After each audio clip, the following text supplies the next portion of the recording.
From the news headquarters of the Chicago Sun-Times, I'm Lynn Sweet with a preview of the upcoming Women's March in Chicago.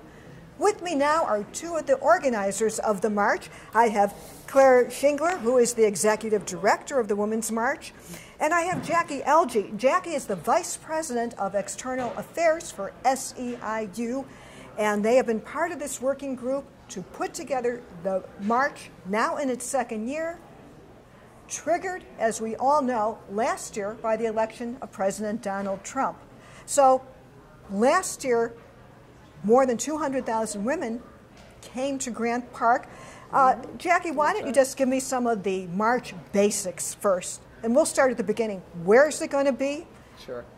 When does it start? Okay. And where should people go? Okay. So it's going to be at Congress Parkway and Columbus Drive is the entrance.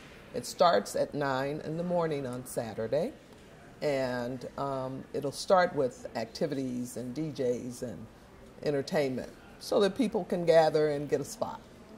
And then the program will begin at 11.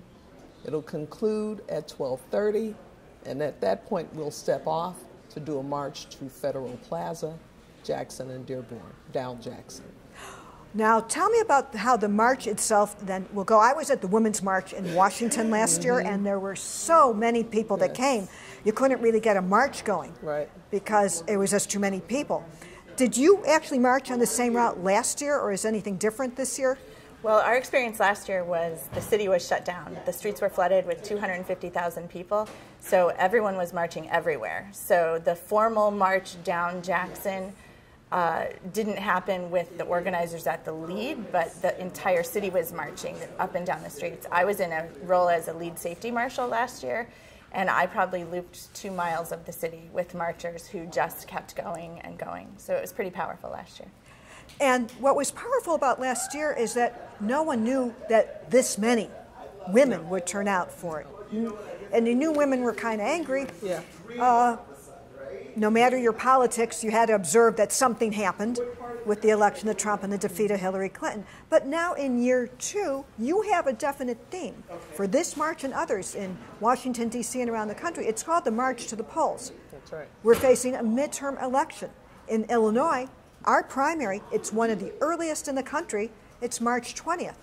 So we're kind of a bit of a test tube to see what the politics are in the Democratic and Republican primaries. So tell me, what do you think is going to get women out now? Because there's the shock of the election of Trump is a year old. So Jaquie, what do you think is going to get them out? Well, the shock is a year old, but the antics from the shock continue to happen. So Trump is, I like to say, he's the gift that continues to give. We, every day there's something else for women to fight about, stand up for, march for. But this year, the difference, as you're pointing out, is that they can do something more about it besides march. They can mobilize themselves, they can educate themselves on how important it is to vote, but as well educate and support other women who are running for office, which we know the numbers have greatly increased over the years' time. So I want to get back to logistics before I forget, by the way. Last year it was 65 degrees. Yeah. Okay, as we sit and talking, we're in a, what is it, like 18 or 19 in Chicago. It's not going to warm up much. Just so people might worry about getting too cold, will you have warming tents? What's the plan to keep warm? There will be warming stations. We encourage everyone to come prepared. We're Chicagoans after all, so we've got the gear. People should come dressed in layers and with their hand warmers. There will be warming stations. There are some places downtown that are also opening up. Chicago Temple is opening their doors as a warming station. So folks could use that as a meeting spot before the march. Chicago Temple, that's across the street of the Daily Center. Exactly. So look for the Picasso. Get warm. Exactly. So the forecast is not too bad, actually, though. It's in the 40s, so we're expecting it to be okay. But from where we're at now, that's a heat wave. It's a heat wave in Chicago. On it. So where are the women coming from? So Chicago, just in looking at Illinois, we have a march in Chicago, Springfield, and Carbondale. Where is this going to take in Indiana, Wisconsin? I know people have marches in every state. Where do you think most of these women are going to come from? They're coming from really the tri-state area, I would say. We're tracking registrations from groups who are telling us that they're coming and letting us know if they're bringing chartered buses. We have a registration from a group in Northwest Indiana who's sending 500 people on chartered buses.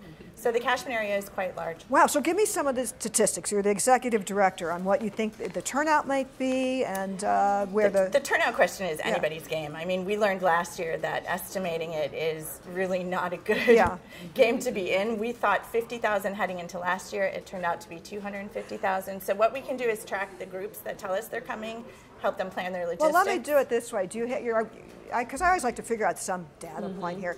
Do you already know, since you have to plan for parking, is it 1,000 buses have signed up or 10,000 something? Well, we know more than 200 groups have told us they're coming, some of them as large as 500 people. We know, I think there's at least 30 chartered buses that we know of that are committed. But at the end of the day, it's a protest and a rally, and you don't have to sign up in advance. So we're tracking the momentum as quite strong and the interest through social media channels, and we're expecting quite a crowd. Hey, by the way, last year, those pink caps, is that back? That's an organic. So people know that is the pink, organic, and it's up to the individual. These were everyone that's organized originally kind of on social media, and then what caught on were pink caps. So you expect to see them again? Well, it's an organic symbol. It's an iconic symbol of the movement. It's not a symbol specifically attached to our organization, but the people who knitted them last year still have them, and they wear them to the protests they attend, so we expect to see them in the crowd. So I cover politics. Let's dig into the politics here. You have almost all Democrat or Democrat-allied speakers here. So is this really a movement that's going to impact Democratic politics in this area? Or? Well, I'd say that, we support women and men who support women and our issues. That said, that could be a Republican. We invited Republicans to come. We did. You did? We have, absolutely. And what happened? Well, we did get confirmation. And speakers. The march is open to all. No, I'm talking about speakers. Yeah. I don't see, when I looked at the list. Speakers, yes. Now, in all due respect, one of your more prominent national speakers is Tom Steyer, who is leading the impeach President Trump movement. He is. Is that a way to get Republicans? Well, it depends on who the Republicans are. I mean, you have people like Jeannie Ives, for example, who is running for, one of the higher offices in the state. I would think that someone like her might want to be there simply because there are that amount of women being in one place. She would have the opportunity to have an audience. This is the woman running in the Republican primary against Governor Rauner. But as far as you know, I mean, I looked at the list. She's not. She's not. I don't see any Republican on but we did the invite list. them. You did invite Republicans, and they turned you down. They did not. Yeah, they declined the invitation. On it. So, what do you think is going to be the driver of this? Is this people who are now part of these new indivisible movements? How do you slice and dice the Democratic politics that are driving the at least thousands of women that you expect to see in a few days? Well, you got some major issues going on now.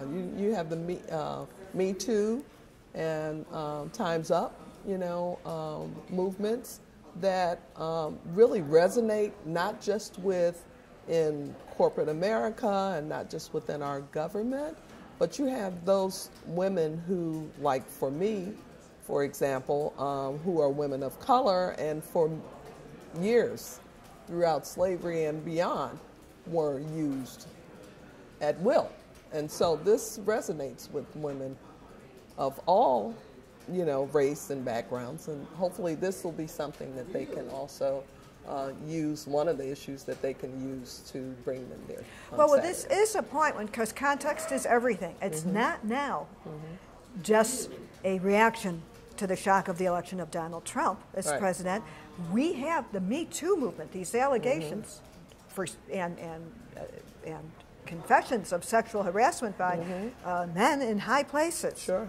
Of women all around seems to have come just as this march has been planned too. So how much of that do you think is added to the I think it's a big factor. I think the Me Too movement has created a tidal wave that is really opening up the possibility for a sea change in our culture, and women see that the time is now to engage around that. I think also the election results coming out of Alabama and Virginia before that, and the national results, have really shown women and allies that we can change the outcomes of these elections through engaging and coming together and standing up for our issues and the issues of others aligned with us. So we know we can change outcomes, and we're engaged to do that. And for our viewers who want to know how to get more information, tell everybody where to go on either the web or on Facebook to find you. The best place is our website. It's womensmarchchicago.com. We also have a Facebook group. If you search Women's March Chicago, we expect to see lots of women and allies and children and families. We have a very big disability access area planned and a family zone. Don't hesitate to be part of this. It's going to be a moment to remember. And we'll be there covering it at the Chicago Sun-Times. Stay warm, everybody. Jaquie and Claire, the organizers of the march, thank you for coming. From the news headquarters of the Chicago Sun-Times, I'm Lynn Sweet.